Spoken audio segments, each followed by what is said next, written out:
সরকারি ব্যয়ের জোয়ার ও সুদের হার বৃদ্ধিতে যুক্তরাষ্ট্রের জাতীয় ঋণ রেকর্ড 40 লাখ কোটি বা $40 ট্রিলিয়ন ছাড়িয়ে গেছে। প্রত্যাশার আগেই এই ঋণ সীমা অতিক্রম করায় বৈশ্বিক ও দেশীয় অর্থনীতিতে নতুন করে উদ্বেগের সৃষ্টি হয়েছে। কংগ্রেশনাল বাজেট অফিসের সিবিও এর তথ্যানুযায়ী দেশটি এখন $41.1 ট্রিলিয়ন ঋণ সীমার কাছাকাছি অবস্থান করছে এবং 2036 সাল নাগাদ তা $64 ট্রিলিয়ন পৌঁছাতে পারে।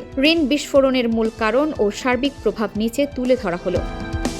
প্রধান কারণ: ট্রাম্প ও বাইডেন প্রশাসনের অব্যাহত উচ্চ সরকারি ব্যয়, বিশ্ববাজারে তেলের মূল্য বৃদ্ধি, মূল্যস্ফীতি এবং এআই প্রযুক্তি খাতে প্রতিষ্ঠানগুলোর বিপুল ঋণ গ্রহণ।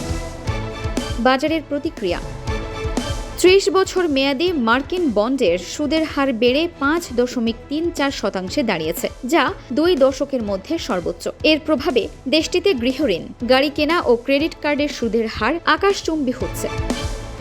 জিডিপি ও ঋণের অনুপাত: আন্তর্জাতিক মুদ্রা তহবিল IMF এর মতে যুক্তরাষ্ট্রের ঋণ ও জিডিপির অনুপাত এখন 125.8%, যা বিশ্বের শীর্ষ ঋণগ্রস্ত দেশগুলোর অন্যতম। তুলনামূলকভাবে যুক্তরাজ্যের 103.6% ও চীনের 106.9%। পরিস্থিতি সামলাতে মার্কিন ট্রেজারি বিভাগ $4 বিলিয়ন বন্ড বাইব্যাক কর্মসূচি ঘোষণা করলে সুদের হার সামান্য কমে 5.18% নামে। তবে অক্সফোর্ড ইকোনমিক্স সহ একাধিক অর্থনীতিবিদ এটিকে সাময়িক স্বস্তি হিসেবে দেখছেন।